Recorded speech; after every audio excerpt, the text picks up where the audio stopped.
എല്ലാവർക്കും കഥകളിലേക്ക് സ്വാഗതം. ഇന്ന് പറയാൻ പോകുന്നത് സ്റ്റീവ് ജോബ്സിൻ്റെ പാർട്ട് 2 വീഡിയോ ആണ്. വീഡിയോയുടെ ആദ്യ ഭാഗം കാണാത്തവർ ഈ വീഡിയോയുടെ താഴെയുള്ള ഡിസ്ക്രിപ്ഷനിലെ ലിങ്ക് ക്ലിക്ക് ചെയ്താൽ നിങ്ങൾക്ക് ആദ്യ വീഡിയോ കാണാവുന്നതാണ്. അത് കണ്ടതിന് ശേഷം രണ്ടാമത്തെ ഭാഗം കാണുക. അന്നേരം നിങ്ങൾക്കത് കൂടുതലായി മനസ്സിലാക്കാൻ സാധിക്കും. സ്കൂളിന് വെളിയിൽ പല കാര്യങ്ങളും പഠിക്കാൻ മൗണ്ടൻ വ്യൂ സ്റ്റീവിന് ധാരാളം അവസരങ്ങൾ നൽകി. സ്റ്റീവിന് ബുദ്ധിശക്തി കൊണ്ടും ഇലക്ട്രോണിക്സിലുള്ള ഏകാഗ്രമായ താല്പര്യം കൊണ്ടും തൻ്റെ ജിജ്ഞാസകളെ തൃപ്തിപ്പെടുത്താൻ പറ്റിയ ഒരിടമായിരുന്നു മൗണ്ടൻ വ്യൂ സ്കൂൾ.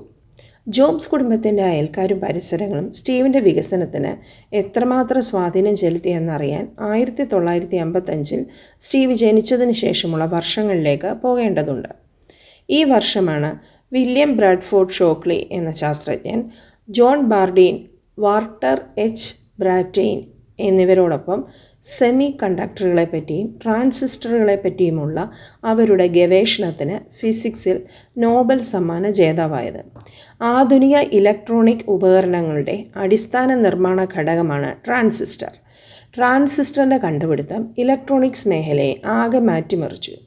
വില കുറഞ്ഞ ചെറിയ റേഡിയോകളും കാൽക്കുലേറ്ററുകളും കമ്പ്യൂട്ടറുകളും ഉണ്ടാക്കാൻ ഇത് വഴിയൊരുക്കി. ട്രാൻസിസ്റ്റർ കണ്ടുപിടിച്ചതിന് നോബൽ സമ്മാനം ലഭിച്ച ഉടനെ ഷോക്ലി അദ്ദേഹത്തിൻ്റെ ജന്മനാടായ പാലോ ആൾട്ടോ എന്ന സ്ഥലത്തേക്ക് തിരിച്ചു വന്നു. പാലോ ആൾട്ടോ സാൻ ഫ്രാൻസിസ്കോയ്ക്ക് തെക്കുള്ള ഒരു താഴ്വരയാണ്. അദ്ദേഹത്തിൻ്റെ മേൽനോട്ടത്തിൽ മൗണ്ടൻ വ്യൂ എന്ന സ്ഥലത്ത് ഷോക്ലി സെമി കണ്ടക്ടർ ലാബോറട്ടറി എന്ന ഒരു സ്ഥാപനം തുടങ്ങി. അതിൻ്റെ ഒരു ഉൽപ്പന്നം ട്രാൻസിസ്റ്റർ എന്ന പുതുമയുള്ള ഒരു വസ്തുവായിരുന്നു. സിലിക്കൺ എന്ന പദാർത്ഥം ഒരു അർദ്ധചാലക വസ്തുവായി ഉപയോഗിച്ച ആദ്യ വ്യക്തിയായിരുന്നു ഷോക്ലി. ഷോക്ലിയുടെ സ്ഥാപനത്തിൻ്റെ അടുത്തായി ധാരാളം വ്യവസായ സ്ഥാപനങ്ങൾ ഉയർന്നു വന്നു. കാലിഫോർണിയയിലെ ഈ വടക്കൻ പ്രദേശം പുതിയതായി വ്യവസായ സ്ഥാപനങ്ങൾ തുടങ്ങാൻ ഏറ്റവും അനുയോജ്യമായ സ്ഥലമായി മാറി. അമേരിക്കയുടെ ശൂന്യാകാശ സംരംഭമായ NASA, national aeronautical and space administration അവരുടെ പ്രവർത്തനങ്ങൾ വിപുലീകരിച്ച കാലഘട്ടമായിരുന്നു ഇത്. നാസയുടെ പ്രധാന കരാറുകാരും എയറോനോട്ടിക് കമ്പനിയുമായ ലോക്ക് ഹീഡ് എന്ന വാണിജ്യ സ്ഥാപനം ഇവിടെയാണ് പ്രവർത്തിച്ചിരുന്നത്. ബിൽ ഹ്യൂലറ്റ്, ഡേവ് പക്കാർഡ് എന്നീ 2 തദ്ദേശവാസികൾ ഹ്യൂലറ്റ് പക്കാർഡ് എന്ന അവരുടെ കമ്പനി തുടങ്ങിയതും പാലോ ആൾട്ടോ എന്ന സ്ഥലത്താണ്. HP എന്ന പേരിൽ ലോകപ്രസിദ്ധമാണ് ഇപ്പോൾ ഈ കമ്പനി. വ്യവസായങ്ങൾ പുരോഗമിച്ചപ്പോൾ പ്രൊഫസർമാർ, എഞ്ചിനീയർമാർ, ഡിസൈനർമാർ, ഇലക്ട്രോണിക്സ് മേഖലയിലെ വിദഗ്ധർ ഇവരെല്ലാം കൂട്ടം കൂട്ടമായി ഇലക്ട്രോണിക്സ് മേഖലയിലേക്ക് വന്നു. ഏതാനും വർഷങ്ങൾക്ക് മുമ്പ് മൗണ്ടൻ വ്യൂ ഉൾപ്പെടുന്ന താഴ്വര ആപ്രിക്കോട്ട് തോട്ടങ്ങൾ കൊണ്ട് നിറഞ്ഞതായിരുന്നു. എന്നാൽ പിന്നീട് ഈ പ്രദേശം പുതിയ വ്യവസായങ്ങളും പുതിയ താമസ സൗകര്യങ്ങളും വളരുന്ന ഒരു പ്രദേശമായി മാറി. പുതുതായി കല്യാണം കഴിച്ച ചെറുപ്പക്കാരനായ ഒരു എഞ്ചിനീയർ മൗണ്ടൻ വ്യൂവിൽ സ്റ്റീവിൻ്റെ താമസ സ്ഥലത്തിന് ഏതാനും വീടുകൾക്കപ്പുറം താമസമാക്കി. ലാറി ലാങ് എന്നാണ് അയാളുടെ പേര്. കേവലം 12 വയസ്സുണ്ടായിരുന്ന സ്റ്റീവ് അയാളുടെ കൂട്ടുകാരനായി. അവർ തമ്മിലുള്ള അടുപ്പത്തെപ്പറ്റി സ്റ്റീവ് തന്നെ വിവരിച്ചത് ഇപ്രകാരമാണ്: ഒരാൾ ഭാര്യയോടൊപ്പം ഞാൻ താമസിക്കുന്ന തെരുവിൽ താമസത്തിന് വന്നു. അയാൾ ഹ്യൂലറ്റ് പക്കാർഡ് എന്ന കമ്പനിയിലെ ഒരു എഞ്ചിനീയർ ആണെന്ന് മനസ്സിലായി. അയാൾ ഇലക്ട്രോണിക്സ് മേഖലയിൽ പ്രവർത്തിച്ചിരുന്ന ഒരാളെന്നതിലുപരി ഹാം റേഡിയോ പ്രവർത്തിപ്പിക്കുന്ന ഒരാളുമായിരുന്നു. ആ പ്രദേശത്തുള്ള കുട്ടികളെപ്പറ്റി അറിയാൻ അസാധാരണമായ ഒരു സൂത്രം പ്രയോഗിച്ചു. ഒരു കാർബൺ മൈക്രോഫോണും ഒരു ബാറ്ററിയും ഒരു സ്പീക്കറും അയാളുടെ വീട്ടിലേക്ക് നയിക്കുന്ന റോഡരികിൽ വെച്ചു. മൈക്രോഫോണിലൂടെ ഒരാൾ സംസാരിക്കുമ്പോൾ അയാളുടെ ശബ്ദം സ്പീക്കറിലൂടെ വർദ്ധിതമായി കേൾക്കാം. സ്റ്റീവിൻ്റെ അച്ഛൻ സ്റ്റീവിനോട് പറഞ്ഞിരിക്കുന്നത് മൈക്രോഫോണിലൂടെ നൽകുന്ന ശബ്ദം വർദ്ധിപ്പിക്കണമെങ്കിൽ ഒരു ആംപ്ലിഫയർ ആവശ്യമാണ് എന്നാണ്. എന്നാൽ ലാങ്ങിൻ്റെ വീടിനടുത്ത് കണ്ട സംവിധാനത്തിൽ ആംപ്ലിഫയർ ഇല്ലാതെ ശബ്ദം കൂടുന്നു. ഈ സംവിധാനം കാണിക്കാൻ സ്റ്റീവ് അച്ഛനെ പിടിച്ചു വലിച്ച് ലാങ്ങിൻ്റെ വീട്ടിനടുത്തേക്ക് കൊണ്ടുവന്നു. പോൾ ജോബ്സും ഈ പ്രതിഭാസം ആദ്യം കാണുകയായിരുന്നു. അങ്ങനെ അന്ന് പോൾ ജോബ്സും ചില പുതിയ കാര്യങ്ങൾ മൈക്രോഫോൺ അനുഭവത്തിന് ശേഷം സ്റ്റീവ് ധാരാളം സമയം ലാങ്ങിനൊപ്പം അയാളുടെ ഇലക്ട്രോണിക് പണിശാലയിൽ ചെലവഴിച്ചു. 1995 ഒരു അഭിമുഖത്തിൽ ലാങ്ങിൻ്റെ സ്വാധീനത്തെപ്പറ്റി സ്റ്റീവ് ഇങ്ങനെ പറഞ്ഞു: ലാങ് എന്നെ അനേകം ഇലക്ട്രോണിക് വിദ്യകൾ പഠിപ്പിച്ചു. ഹീത്ത് കിറ്റുകൾ ഉപയോഗിച്ചിരുന്നു അദ്ദേഹം. റേഡിയോ മുതലായ സംഗീതോപകരണങ്ങൾ, ടെലിവിഷൻ എന്നിവയുടെ ഭാഗങ്ങൾ അടങ്ങിയവയാണ് ഹീത്ത് കിറ്റുകൾ. അമേരിക്കയിലെ ഹീത്ത് കമ്പനിയാണ് അവ വിപണിയിൽ ഇറക്കിയിരുന്നത്. ഹീത്ത് കിറ്റ് വാങ്ങി ഭാഗങ്ങൾ യഥോചിതം ഘടിപ്പിച്ചാൽ ഉദ്ദേശിച്ച ഉപകരണം നിർമ്മിക്കാൻ കഴിയുമായിരുന്നു. ഭാഗങ്ങൾ ഘടിപ്പിക്കേണ്ട രീതി ചിത്രം സഹിതം വിവരിക്കുന്ന ഹാൻഡ് ബുക്കും ഓരോ കിറ്റിനോടൊപ്പം ഉണ്ടായിരിക്കും. ഇപ്രകാരം ഹീത്ത് കിറ്റുകൾ വാങ്ങി ഉപകരണങ്ങൾ ഉണ്ടാക്കിയാൽ ഓരോന്നിൻ്റെ ഉള്ളിൽ എന്താണെന്നും എങ്ങനെയാണ് അവ പ്രവർത്തിക്കുന്നതെന്നും അറിയാൻ കഴിയും. ഹീത്ത് കിറ്റുകൾ വാങ്ങി അനേകം ഉപകരണങ്ങൾ എനിക്ക് ഉണ്ടാക്കാൻ കഴിഞ്ഞു. അങ്ങനെ എൻ്റെ കുട്ടിക്കാലം കൂടുതൽ അനുഗ്രഹീതമാക്കാൻ ലാങ് സഹായിച്ചു. ലാങ്ങിൻ്റെ ഇലക്ട്രോണിക് വർക്ക്ഷോപ്പിൽ നിന്ന് ലഭിച്ച അറിവ് വളരെ വലുതായിരുന്നു. ഹ്യൂലറ്റ് പക്കാർഡിൽ കൗമാരപ്രായക്കാർക്ക് വേണ്ടി ഒരു എക്സ്പ്ലോറർ ക്ലബ്ബ് പ്രവർത്തിച്ചിരുന്നു. ഈ ക്ലബ്ബിൽ ഒരംഗമായി ചേരാൻ ലാങ് എന്നെ സഹായിച്ചു. എല്ലാ ചൊവ്വാഴ്ചയും അംഗങ്ങൾ എക്സ്പ്ലോറർ ക്ലബ്ബിൽ കൂടാറുണ്ടായിരുന്നു. ഹ്യൂലറ്റ് പക്കാർഡ് വികസിപ്പിച്ചെടുത്ത പല ഇലക്ട്രോണിക് ഉൽപ്പന്നങ്ങളെപ്പറ്റിയും പുതിയ ആശയങ്ങളെപ്പറ്റിയും ചെറുപ്പക്കാരോട് വിവരിക്കാൻ ഹ്യൂലറ്റ് പക്കാർഡ് പ്രത്യേകം താല്പര്യം കാണിച്ചു. അവരുടെ ഏറ്റവും പുതിയ സംരംഭങ്ങളായ കാൽക്കുലേറ്ററുകൾ, ലേസർ ഉൽപ്പന്നങ്ങൾ, ഹോളോഗ്രാം എന്നിവയെല്ലാം ചെറുപ്പക്കാർക്ക് പരിചയപ്പെടുത്തി. ഒരു പ്രത്യേക മീറ്റിങ്ങിനെ പറ്റി സ്റ്റീവ് ജോബ്സ് ഇപ്രകാരം ഓർമ്മിക്കുന്നു: ഞങ്ങളെ ഒരു ദിവസം ഹ്യൂലറ്റ് പക്കാർഡ് മേശപ്പുറത്ത് വെച്ച് ഉപയോഗിക്കാവുന്ന അവരുടെ ഏറ്റവും പുതിയ കമ്പ്യൂട്ടർ കാണിച്ചു. ഞങ്ങളെ ഓരോരുത്തരെയും അത് ഉപയോഗിക്കാനും അനുവദിക്കുകയുണ്ടായി. വളരെ ഒതുക്കമുള്ളതായിരുന്നു അത് സ്വന്തമായി നേടാനും അതിൻ്റെ എല്ലാ പ്രവർത്തനങ്ങളും പരീക്ഷിക്കാനും എനിക്ക് അതിയായ ആഗ്രഹം തോന്നി. ഇത്തരുണത്തിൽ നാം ഓർക്കേണ്ട പ്രധാന കാര്യം സ്റ്റീവിൻ്റെ കുട്ടിക്കാലത്ത് വീടുകളിൽ കമ്പ്യൂട്ടർ എന്ന ആശയം തന്നെ ഉണ്ടായിരുന്നില്ല എന്നതാണ്. ആദ്യകാല കമ്പ്യൂട്ടറുകൾ നിർമ്മിച്ചിരുന്നത് തെറ്റുകൾ കൂടാതെ വേഗത്തിൽ പലതരം ഗണിതക്രിയകൾ ചെയ്യാൻ വേണ്ടിയായിരുന്നു. കമ്പ്യൂട്ടർ എന്ന പേര് നൽകാനുള്ള കാരണവും അതാണ്. പരിമിതമായ പ്രവൃത്തികൾ മാത്രം ചെയ്യാൻ കഴിയുന്ന യന്ത്രങ്ങളായിരുന്നു അവ. അവയുടെ സ്ഥാനം യൂണിവേഴ്സിറ്റികളിലും ഗവേഷണ സ്ഥാപനങ്ങളിലും മറ്റുമായിരുന്നു. മേശമേൽ വയ്ക്കാവുന്ന ഡെസ്ക്ടോപ്പ് കമ്പ്യൂട്ടറുകളുടെ നിർമ്മാണം 1950 തുടങ്ങി. ആ ദശകത്തിൻ്റെ അവസാനം തന്നെ ഹീത്ത് കമ്പനി കമ്പ്യൂട്ടറിൻ്റെ ഒരു ഹീത്ത് കിറ്റ് പുറത്തിറക്കി. ഹ്യൂലറ്റ് പക്കാർഡ് മേശപ്പുറത്ത് വയ്ക്കാവുന്ന കമ്പ്യൂട്ടർ ആദ്യമായി നിർമ്മിച്ചത് 1972 അതിനൊരു പ്രോഗ്രാം ചെയ്യാവുന്ന കാൽക്കുലേറ്റർ എന്നേ പറയാനാകൂ. അത് ഉപയോഗിച്ചിരുന്നതാകട്ടെ ശാസ്ത്രജ്ഞന്മാരും എഞ്ചിനീയർമാരുമായിരുന്നു.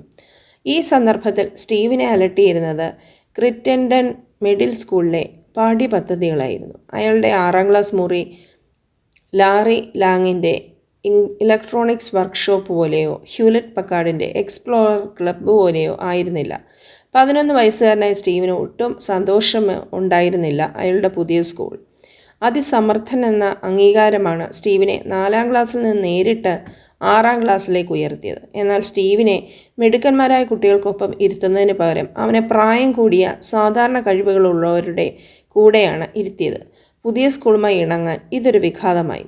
കാര്യങ്ങൾ മോശമാകാനുള്ള മറ്റൊരു കാരണം മറ്റു കുട്ടികൾ എപ്പോഴും വഴക്കുണ്ടാക്കുന്നവരും പ്രശ്നക്കാരുമായിരുന്നു. അപൂർവമായിട്ടെങ്കിലും വിദ്യാർത്ഥികൾ തമ്മിലുള്ള വഴക്ക് ഒതുക്കി തീർക്കാൻ പോലീസിൻ്റെ സഹായം തേടേണ്ടി വന്നിട്ടുണ്ട്. സ്റ്റീവ് ബുദ്ധിമാനും അതേസമയം ദേഷ്യക്കാരനുമായിരുന്നു. സ്റ്റീവിൻ്റെ ഈ പ്രത്യേകതകൾ അവഗണിക്കപ്പെട്ടു എന്നത് അവൻ്റെ ദുഃഖത്തിന് കാരണമായി. ക്രിറ്റൻഡൻ സ്കൂളുമായി പൊരുത്തപ്പെടാൻ സ്റ്റീവിന് കഴിഞ്ഞില്ല. എങ്ങനെയെങ്കിലും 6ാം ക്ലാസ് പൂർത്തിയാക്കിയ ശേഷം ക്രിറ്റൻഡൻ സ്കൂൾ വിടണമെന്ന് സ്റ്റീവ് ആഗ്രഹിച്ചു. 6ാം ക്ലാസ് കഴിഞ്ഞപ്പോൾ സ്റ്റീവ് മാതാപിതാക്കളോട് പറഞ്ഞു, എനിക്ക് ഈ സ്കൂൾ മാറിയേ പറ്റൂ. സ്കൂൾ മാറിയില്ലെങ്കിൽ ഞാൻ പഠിത്തം തന്നെ ഉപേക്ഷിക്കും. നിയമപരമായി സ്റ്റീവിന് ക്രിറ്റൻഡൻ സ്കൂൾ വിടാൻ പറ്റുമായിരുന്നില്ല. എങ്കിലും പോൾ ജോബ്സിനും ക്ലാര ജോബ്സിനും സ്റ്റീവിൻ്റെ വാശി തള്ളിക്കളയാനുമായില്ല. ദത്തെടുപ്പ് വ്യവസ്ഥകളിൽ സ്റ്റീവിന് കോളേജ് വിദ്യാഭ്യാസം നൽകാമെന്ന് സമ്മതിച്ചിരുന്നതുമാണല്ലോ. അതിനാൽ എങ്ങനെയും സ്റ്റീവിൻ്റെ സ്കൂൾ മാറാൻ തന്നെ അവർ തീരുമാനിച്ചു. സ്കൂൾ മാറുകയെന്നാൽ അവരുടെ താമസ സ്ഥലം തന്നെ മാറേണ്ടി വരും. അങ്ങനെ 2 കാരണങ്ങൾ കൊണ്ട് പോളും ക്ലാരയും തങ്ങളുടെ താമസം മാറാൻ തീരുമാനിച്ചു. സ്റ്റീവിൻ്റെ ആഗ്രഹം മാനിച്ച് അവൻ്റെ സ്കൂൾ മാറാനും സ്റ്റീവിൻ്റെ അനുഭവങ്ങളുടെ വെളിച്ചത്തിൽ മകൾ പാറ്റിയെ ക്രിറ്റൻഡൻ സ്കൂളിൽ അയക്കാതിരിക്കാനും. അങ്ങനെ ജോബ്സ് കുടുംബം 1967 സാൻ ഫ്രാൻസിസ്കോയ്ക്ക് തെക്കുമാറി ലോസ് ആൾട്ടോസ് എന്ന സ്ഥലത്തേക്ക് താമസം മാറി. 3 കിടക്കമുറിയുള്ള ഈ പുതിയ വീട് പോൾ ജോബ്സിൻ്റെ ജോലി സ്ഥലത്തിനടുത്തായിരുന്നു.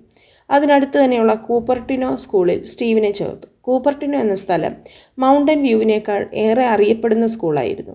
മാത്രമല്ല വിവരസാങ്കേതിക വിദ്യയുടെ കാര്യത്തിൽ അഭിവൃദ്ധി കൈവരിച്ചുകൊണ്ടിരുന്ന ഒരു പ്രദേശം കൂടിയായിരുന്നു അത്.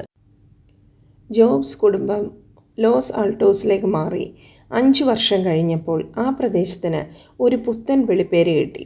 ഇലക്ട്രോണിക് ന്യൂസ് എന്ന വാരികയ്ക്ക് വേണ്ടി പതിവായി ലേഖനങ്ങൾ എഴുതുന്ന ഡോൺ ഹോഫ്ലർ എന്ന ലേഖകൻ അദ്ദേഹത്തിൻ്റെ ഒരു ലേഖനത്തിൽ ലോസ് ആൾട്ടോസ് എന്ന പ്രദേശത്തിന് സിലിക്കൺ വാലി എന്ന പേര് നൽകി. ഇന്നും കാലിഫോർണിയയിലെ ഈ താഴ്വര സിലിക്കൺ വാലി എന്നാണ് അറിയപ്പെടുന്നത്. സ്വാഭാവികമായും സ്റ്റീവിനെ കൂപ്പർട്ടിനോ ജൂനിയർ ഹൈസ്കൂൾ എന്ന വിഖ്യാതമായ സ്കൂളിൽ ചേർത്തതോടെ അവൻ്റെ സ്കൂൾ ജീവിതം മെച്ചപ്പെടേണ്ടതായിരുന്നു. എന്നാൽ നേരെ മറിച്ചാണ് സംഭവിച്ചത്. ക്ലാസ്സിലെ മറ്റു കുട്ടികളെ അപേക്ഷിച്ച് സ്റ്റീവിന് പ്രായം കുറവായിരുന്നു. അവരുമായി ഒത്തുചേർന്ന് പോകാൻ സ്റ്റീവിന് കഴിഞ്ഞില്ല. കായിക വിനോദങ്ങളിൽ താല്പര്യമില്ലാതിരുന്നതുകൊണ്ട് കളിസംഘങ്ങളിൽ ചേരാനോ അത്തരത്തിലുള്ള കൂട്ടുകാരെ നേടാനോ കഴിഞ്ഞില്ല. ആകെ സ്റ്റീവിന് താല്പര്യമുണ്ടായിരുന്ന ഒരു കായിക വിനോദം നീന്തലായിരുന്നു. അതാകട്ടെ ഒരു സംഘ കായിക വിനോദമായിരുന്നില്ല. അതിനാൽ ഒറ്റയാനായിട്ടാണ് സ്റ്റീവിന് സ്കൂളിൽ കഴിയേണ്ടതായി വന്നത്. ഭാഗ്യവശാൽ സ്റ്റീവിന് ബിൽ ഫെർണാണ്ടസ് എന്ന ഒരു കൂട്ടുകാരനുണ്ടായി. അയാളും സ്റ്റീവിനെ പോലെ ഒരു ഏകാന്തനായിരുന്നു. സ്റ്റീവിനേക്കാൾ പ്രായക്കൂടുതലുള്ള ഫെർണാണ്ടസ് സ്റ്റീവിൻ്റെ ക്ലാസ്സിൽ തന്നെയാണ് പഠിച്ചിരുന്നത്. സ്റ്റീവിനെ പോലെ അയാൾക്കും കായിക വിനോദങ്ങളിൽ താല്പര്യമുണ്ടായിരുന്നില്ല. അയാളുടെ വീട്ടിലെ ഗ്യാരേജ് അക്കാലത്ത് മറ്റു പലരുടെയും ഗ്യാരേജ് പോലെ ഒരു ഇലക്ട്രോണിക് വർക്ക്ഷോപ്പായിരുന്നു. സ്റ്റീവിൻ്റെ വീട്ടിലേക്ക് പോകുന്ന വഴിയിലായിരുന്നു ബില്ലിൻ്റെ വീട്. അതിനാൽ സ്കൂൾ വിട്ട് വീട്ടിലേക്ക് പോകുന്ന വഴി സ്റ്റീവ് ബില്ലിൻ്റെ വീട്ടിൽ കുറച്ച് സമയം തങ്ങുക പതിവായിരുന്നു. ഇലക്ട്രോണിക്സിൽ സ്റ്റീവിനെ പോലെ ബില്ലിനും താല്പര്യമുണ്ടായിരുന്നതിനാൽ താമസിയാതെ അവർ രണ്ടുപേരും ഉറ്റ ചങ്ങാതികളായി മാറി. ഒരു ദിവസം ബിൽ സ്റ്റീവിന് ആ തെരുവിൽ തന്നെ താമസിച്ചിരുന്ന ഒരു കുടുംബത്തെ പരിചയപ്പെടുത്തി. അത് വോസ്നിയാക് കുടുംബമായിരുന്നു. അവിടുത്തെ കുടുംബനാഥനായ ജെറി വോസ്നിയാക് ബില്ലിന് ഇലക്ട്രോണിക്സിൽ അയാൾക്കറിയാവുന്നതെല്ലാം പറഞ്ഞു കൊടുത്തിരുന്നു.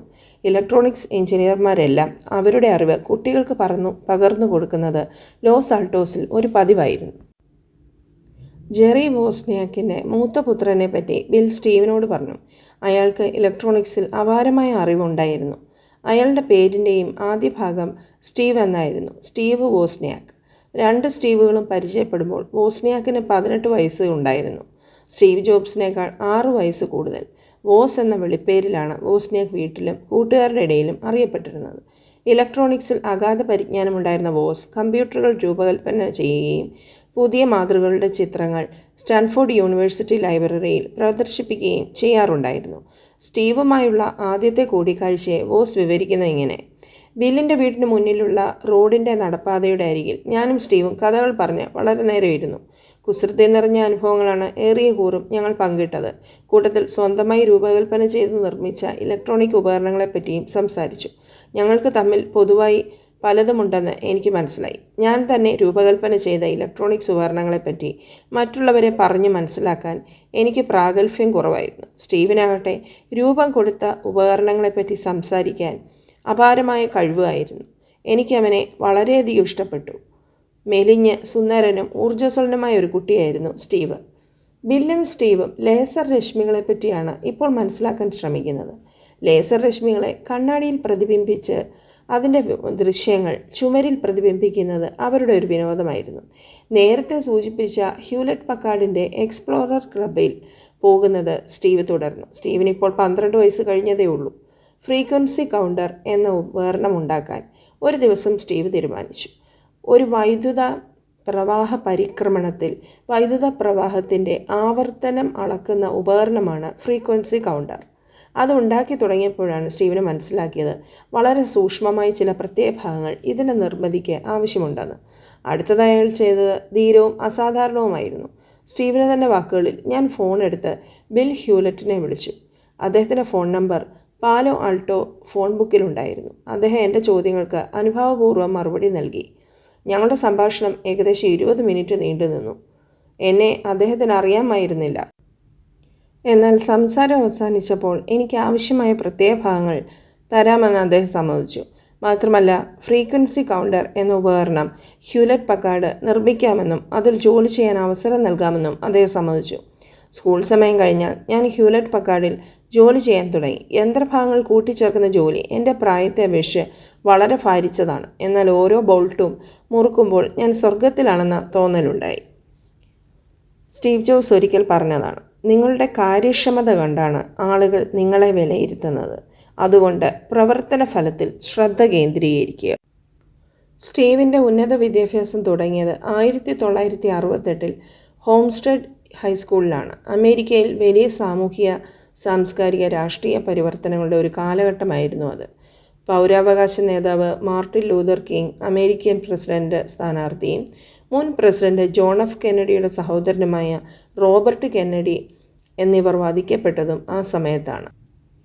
ചിന്തയെ ഉത്തേജിപ്പിക്കുന്ന തരത്തിലുള്ള സ്റ്റാൻലി കൂബ്രിക്കിൻ്റെ എ സ്പേസ് ഒഡീസി, ബീറ്റിൽസിൻ്റെ യെല്ലോ സബ്മറൈൻ എന്നീ സിനിമകളാണ് അമേരിക്കൻ തിയേറ്ററുകളിൽ അപ്പോൾ പ്രദർശിപ്പിച്ചിരുന്നത്. ടെലിവിഷൻ ചാനലുകൾ സദാചാരവിരുദ്ധമായ പരിപാടികൾ പ്രദർശിപ്പിച്ചിരുന്നു. ഹൈ ജൂഡ് സൈമണിൻ്റെയും ഗാർഫിങ്കലിൻ്റെയും മിസ്സിസ് റോബിൻസണിൻ്റെയും ബീറ്റിൽസ് സംഗീതം ഏറെ പ്രചാരം നേടിയിരുന്നു. അമേരിക്കയ്ക്ക് വിയറ്റ്നാം യുദ്ധത്തിൽ വളരെയേറെ ആൾനാശവും സാമ്പത്തിക നഷ്ടവും വന്നതുകൊണ്ട് യുദ്ധത്തിനെതിരെ പൊതുജനാഭിപ്രായം കത്തിജ്വലിച്ചിരുന്ന സമയമായിരുന്നു അത്. കോളേജുകളിലും ഹൈസ്കൂളുകളിലും യുദ്ധത്തിനെതിരെ പ്രതിഷേധ പ്രകടനങ്ങൾ സംഘടിപ്പിച്ചിരുന്നു. ഇതോടൊപ്പം തന്നെ ചെറുപ്പക്കാർക്ക് അവരുടെ ജീവിതത്തെയും അവരുടെ ചുറ്റുമുള്ള ലോകത്തെയും പറ്റി പുതിയ ആശയങ്ങൾ കണ്ടെത്താനുള്ള ചിന്തയിൽ മുഴുകാനും ആ സമയത്ത് കഴിഞ്ഞു. കുട്ടികൾ സമൂഹത്തിൻ്റെയും മുതിർന്നവരുടെയും പാരമ്പര്യ വിശ്വാസങ്ങളെ ചോദ്യം ചെയ്തു തുടങ്ങിയതോടുകൂടി തലമുറകൾ തമ്മിലുള്ള അന്തരം പ്രകടമായി. സാൻ ഫ്രാൻസിസ്കോ സ്വതന്ത്രമായി ചിന്തിക്കുന്നവരുടെ ലക്ഷ്യസ്ഥാനമായി മാറി. ചില ചെറുപ്പക്കാർ ഹിപ്പികൾ എന്ന് സ്വയം വിശേഷിപ്പിച്ചു. ഈ വീഡിയോയുടെ ബാക്കി ഭാഗം പിന്നീട് അപ്ലോഡ് ചെയ്യുന്നതായിരിക്കും. എല്ലാവർക്കും നന്ദി, നമസ്കാരം.